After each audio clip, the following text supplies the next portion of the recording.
So today we're going to talk about a key concept, and that key concept is the tangent line.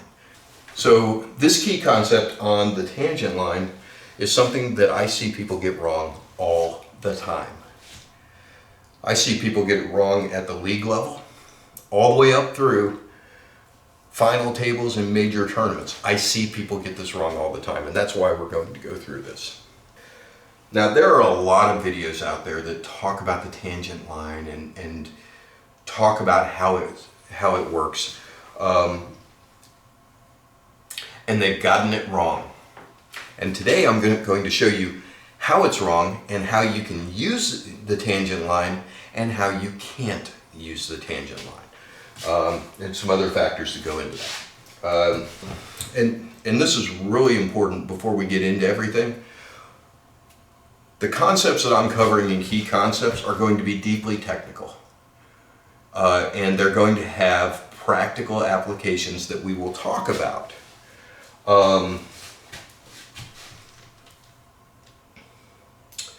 The last thing that you want to do is to sit there while you're in a game, while you're in an actual match. If you play league and you're in a league match, you should not be thinking about technical stuff. As a matter of fact, according to a book called The Inner Game, which I've just read recently, but it confirmed some things that I do when I'm really in stroke. And that is, number one, you have the analytical side of your mind, and then you have the intuitive side of your mind. And while you're playing, if your first side, the analytical side, keeps saying, okay, you need to put draw on this, and you need to put right on this, and you need to stroke it this hard, and oh my gosh, you hit that too hard, and you're thinking about those things during the game, it's a distraction. It will take you out of your game rather than get you into your game. You have to do those kinds of things while you practice, and you have to internalize the shot. There are only so many shots on the table. There aren't that many shots on the table. There are an infinite number of variations of them, but as far as the actual shot and the leaves and spins that you use, there are a finite number, and they are very clear, and we will talk about them. There are only a half dozen open table shots, period. They may vary in distance, they may vary in angle, but ultimately there are only about a half dozen shots on the table. And you can perform them at different distances very accurately once you understand that concept. And that is going to be a key concept, by the way. Okay, so you have to internalize these things during practice, during the game. Clear your mind. If you ever see a person who's free, they call it free stroking, okay? And that's the guy who's just getting down and he's just hitting the balls, and they're going in, and he's getting his leaves, or she are getting their leaves, and it seems like they're just absolutely unbeatable, and they're not even having to try. They call that free stroking, and it's incredibly hard to beat somebody who's in that mode, because your mind does all these calculations for you. You don't have to consciously think about them, just let your mind do them. You're not going to improve your game by concentrating on these concepts during the shot, during the warm-up, during your pre-shot routine. Thinking about all these things is not going to improve your game. Watch the pros. Watch Efren Reyes. Watch Earl Strickland. Watch Joshua Filler. Watch Shane Van Boening. You know, some of the greats in the game. And what you'll see is that there's barely a pause in between shots. They shoot fast.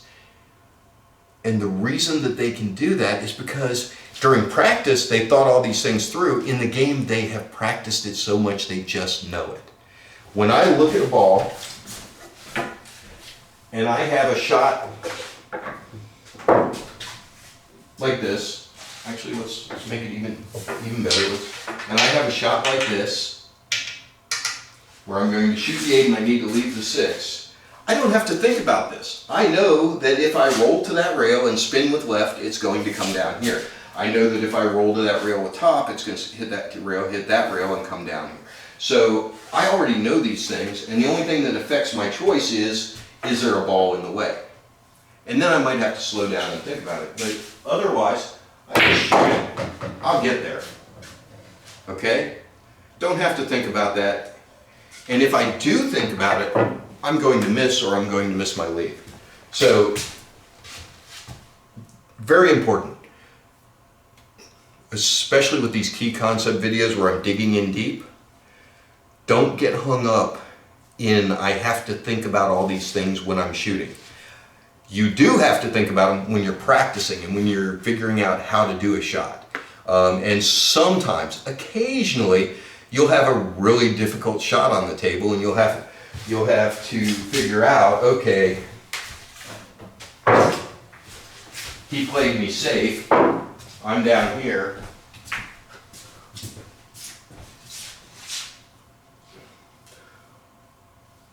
Oh my gosh, he's really got me. I might have to think about how to shoot this shot to make it. I might have to think about something like that and go, okay, well, what's a +2 system? Say, well, 1, 2, 3, 5, 6 diamonds. 1.5, 2, 2.5, 3, 3.5, 4, 4.5. So 2, 1, 1.5, 2, 2.5, 3, 3.5, 4. Okay, I've got to hit that about right there to make it. Okay? You might have to think about something like that during the game, but as a general rule, you don't want to put that kind of thought into your shots. So there are plenty of videos out there on the tangent line. For anybody that's watching this and doesn't know what I'm talking about, I'm going to go ahead and draw it real quick just so you can see what I'm talking about. So if we have a pocket, and again, my art skills are definitely lacking, but if we have a pocket and we have an object ball and we have a cue ball, that's the cue ball. If we shoot this ball into this corner pocket, we get, I'm going to use blue for this, we get a direction of travel that goes to the center of the pocket, right? That is the direction of travel. If we extend that through the center of the cue ball, and again, not a great artist, but I think you'll understand these lines are meant to be straight. That line of travel does not wiggle like that. Then we get a contact point. And the contact point on this is right here. That's where the edge of the cue ball is going to contact that ball in order to make it into that pocket with no English. And that's really key, no English. Now, we're not going to be talking today about side spin. We are talking specifically about follow and draw. And yes, side spin affects the contact point and where you make contact. However, we're not talking about that for today's discussion. What we're talking about is wherever that contact point is, regardless of the side spin, if you have no follow and no draw, the tangent line concept, the way it is explained, is that it is a 90-degree angle to that contact point.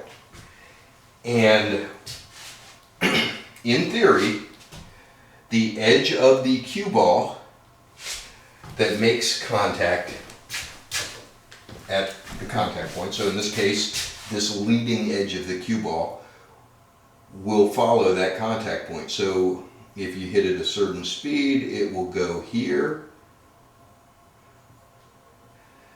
A little harder, it goes out here. These are cue balls. And ultimately it gets to the rail where it makes contact with the rail. Remember, this tangent line is the edge of the cue ball. So the cue ball actually makes contact with the rail out here. Okay, does that make sense? So this is the way that it's been explained.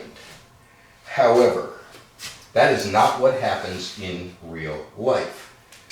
It does happen, and we're going to talk about how it happens, but in most cases, that is not what's going to happen when you actually shoot it.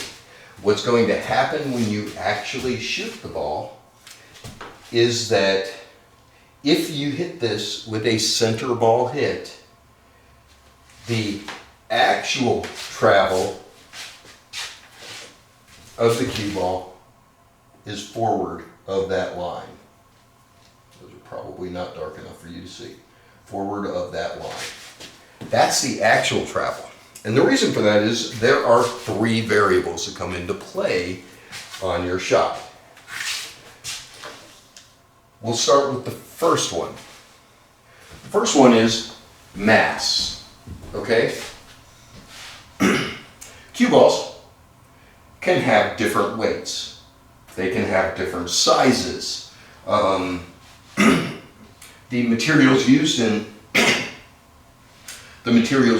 them may be of different density. So this is the red dot cue ball used, the Aramith red dot cue ball. This is the Centennial cue ball, and it's a little yellow because it's old. The mass of these two are different, okay? The blue dot Centennial is different from the Aramith, and it plays differently. Now, even though and this is the Jim Rempe training cue ball, we're going to use this to demonstrate this point. So, for practical purposes, the mass does not change during a given game. You're not going to be switching cue balls in the middle of the game. So the mass is going to not change, and we're not going to talk about mass other than to know that there is a difference if you're using a different cue ball. On a side note, because of the high quality of them, the Aramith and the Centennial, if you were to change a Centennial for another Centennial or an Aramith for another Aramith,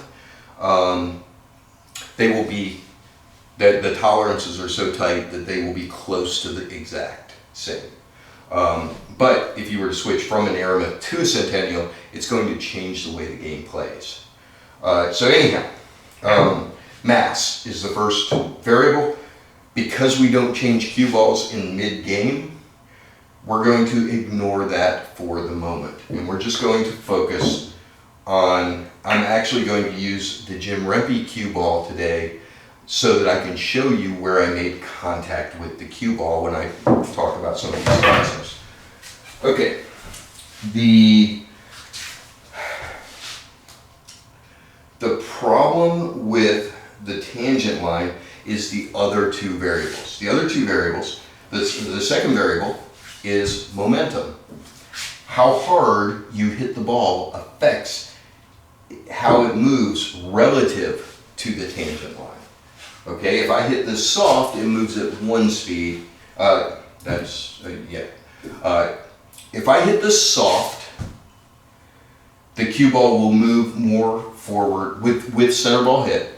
The cue ball will move more forward of the tangent line, and if I hit it hard, it'll move closer to the tangent line. And I'll show you that real quick. So here's an 8 ball. I'm going to shoot it in that corner pocket. Okay. So if we draw our tangent line, I have the 8. Let me turn this so you can see it. So if we shoot this 8 into the center of the corner pocket, okay, there's our line. I'm using the edge of the cue because the cue widens as it goes, so I use the edge of it to look at this. Okay, then my tangent line is here, and that cue ball should fall in, it's not exact.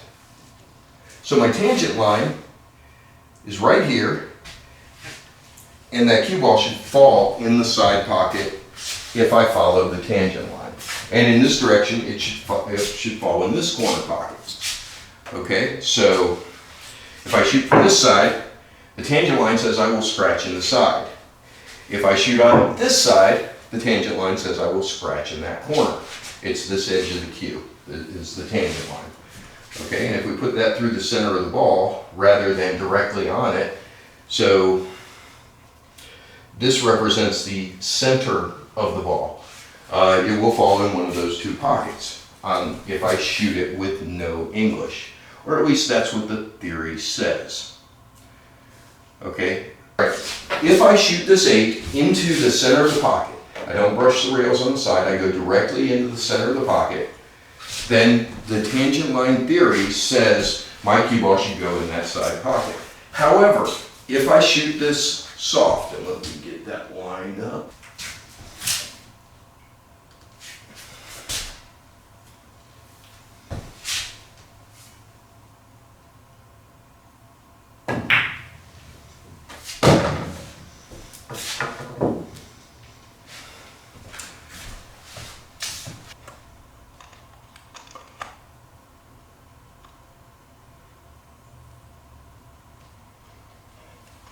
So I hit that in the exact dead center. Well, where'd the cue ball go? It did not go in the side.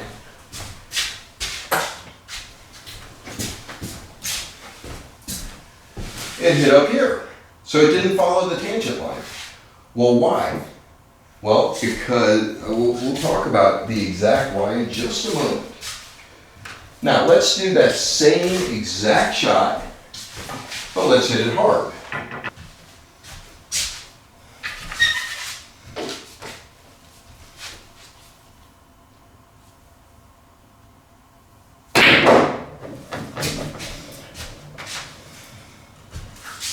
So now again, I hit it in the exact center of the ball, but you saw that this time, rather than hitting here, it hit up here.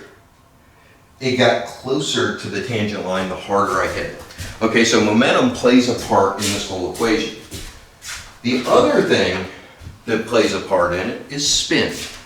Okay, so the concept of the tangent line is that if you shoot this with no spin, it will follow the tangent line naturally. Well, the truth of it is that it's not how you hit the cue ball, it's the spin that's on it at the time it makes contact with the 8.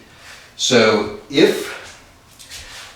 in order to get it to have no spin at the time of contact, you have to shoot a stun shot. And we'll do a whole key concepts on stun shots because they're very important.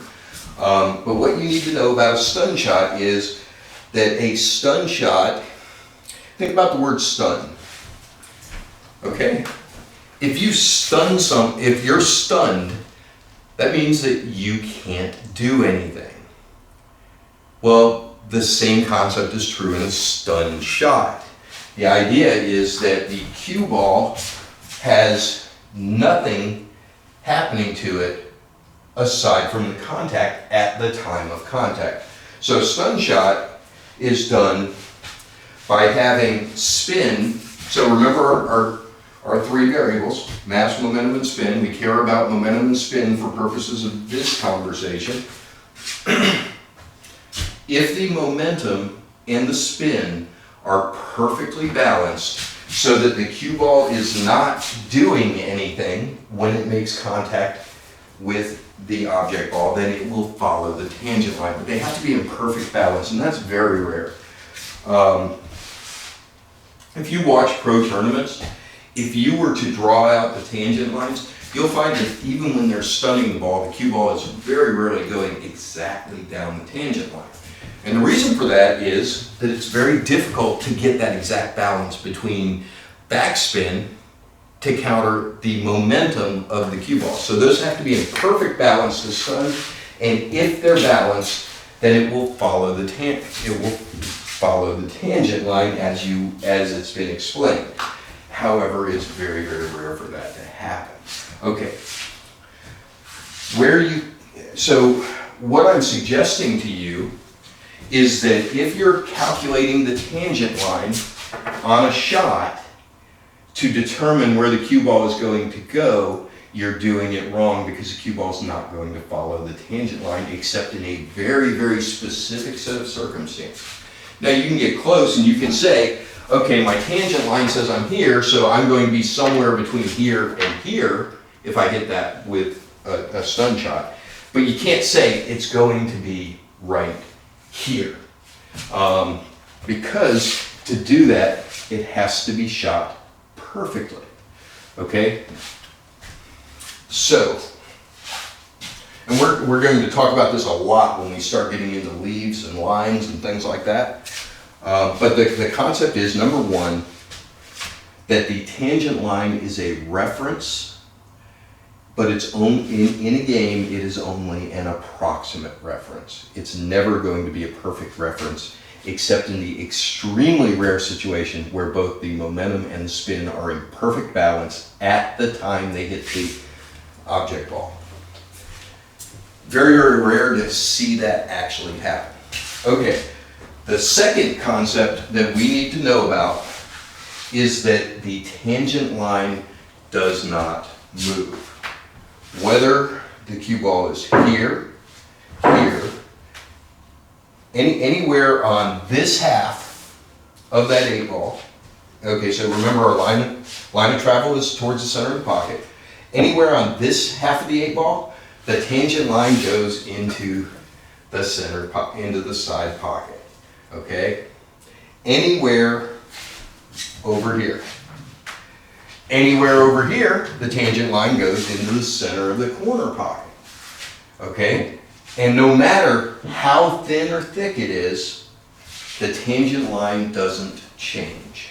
What does change is the motion of the ball. So, two things change about it. One is the speed the cue ball comes off, and we'll talk about that. That's going to be a key concept of its own. But basically, the thicker you hit the ball, the less travel the cue ball does, or the more speed, the more the momentum transfers to that ball, and the less is retained by the cue ball, so the cue ball doesn't travel as far. So I might have a shot here, and I hit it, and the cue ball only travels here. Or I might have a shot here, and I hit it, and the cue ball bounces 3 rails around the table. And we're going to talk about how to use that. But if you were to shoot this shot at the same speed from here, it will more closely follow the tangent line than if you shoot a soft shot from here. If you shoot a soft shot from here, let's see, let's use our mark we had, and then let's use another one here. I'm going to mark the table so we can repeat it. Okay, I'm going to shoot this soft with center ball English. And we're going to observe where it hits the rail over here.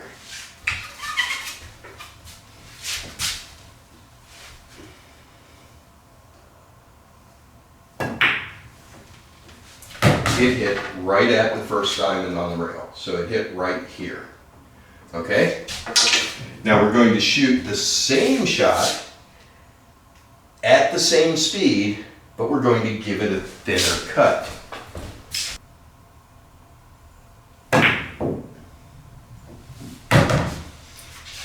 It hit up here, right? You see that?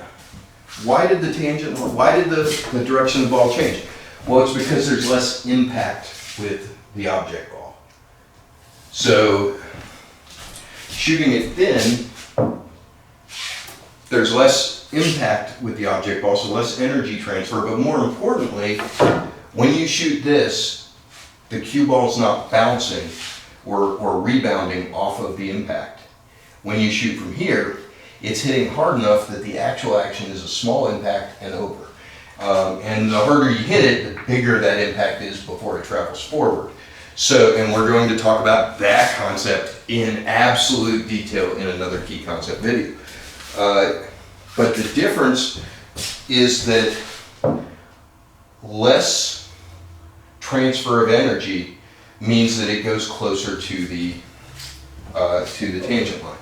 Okay, so thinner it is, the more it follows the tangent line, but we don't want to get thin on shots. We want to be just off center on shots so that we can control it very easily. And we'll talk about that concept when we talk about speed. All right, so concept number one.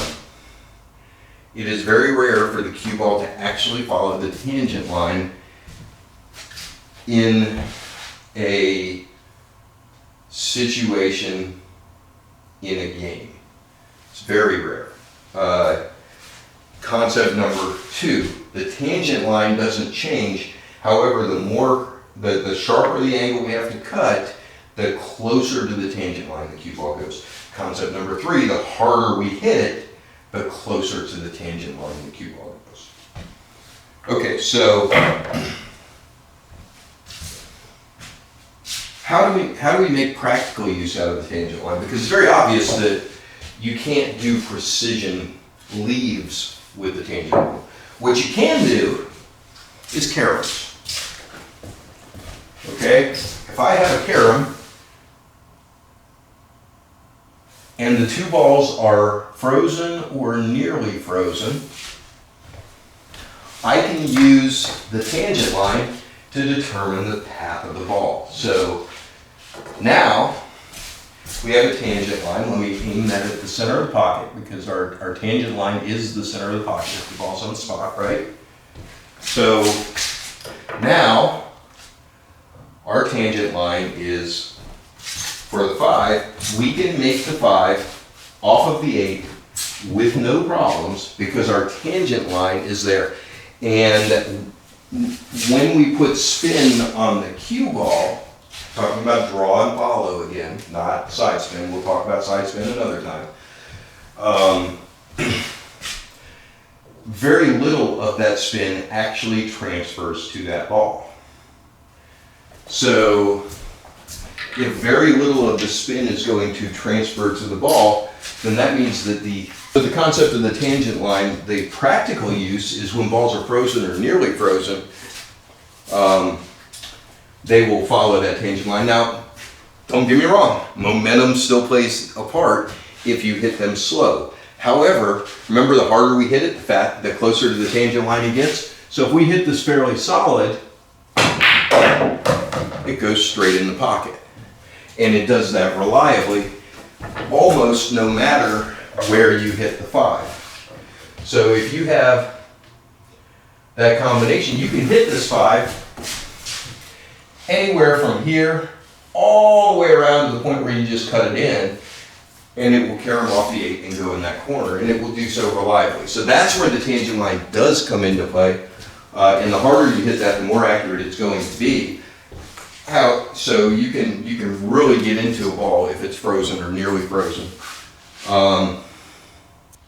If we look at this shot, you'll see that the tangent line runs into the side pocket, right? Well, a lot of people would think twice about shooting this shot because of that. However, you can take this and roll it slow, and because of that small drift forward on the tangent line, the cue ball actually hits up here. So you now know that even though the tangent line goes directly into the side pocket, that you can shoot that soft with no danger. What else do we know? Well, we know that if the 7 is on the tangent line, if the 7's here, and we shoot soft, then we run into the 7. Even though the tangent line on this says that we should clear the 7 easily. We know that if we slow roll this, we're going to hit the 7. In fact, we hit the 7 full. However, if we take that same shot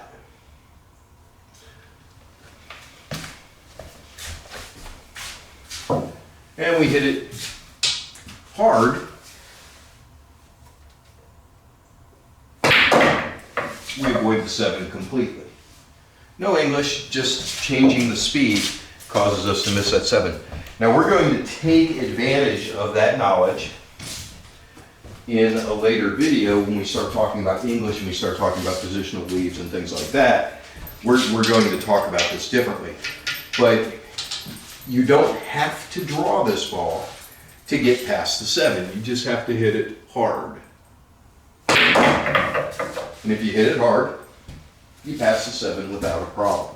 So those are a couple of ways that you can use the knowledge that we've gone over. If you have questions, put them in the comments. That's how the tangent line works. So the way that you've been lied to is that, and it's not really a lie, it's being explained technically accurately, but what it's not doing is correctly describing how you should use this. You should use the tangent line as a general guide while you're practicing. Again, all right, so that's the key concept on the tangent line. Again, concepts we talked about, tangent line doesn't move. It's the same no matter what, as long as your object ball is the same object ball in the same place, in the same direction of travel. Number 2, speed matters. Harder you hit it, closer it is to the tangent line. Angle, the thinner the angle, the closer it is to the tangent line. And finally, the tangent line is not the direction of travel of the ball in most cases. It's only in a very specific set of circumstances that you can hit a true tangent line shot. So with that, I'm going to let you go. If you like what you saw, hit like, hit subscribe, ding the notification bell. We'll see you next time.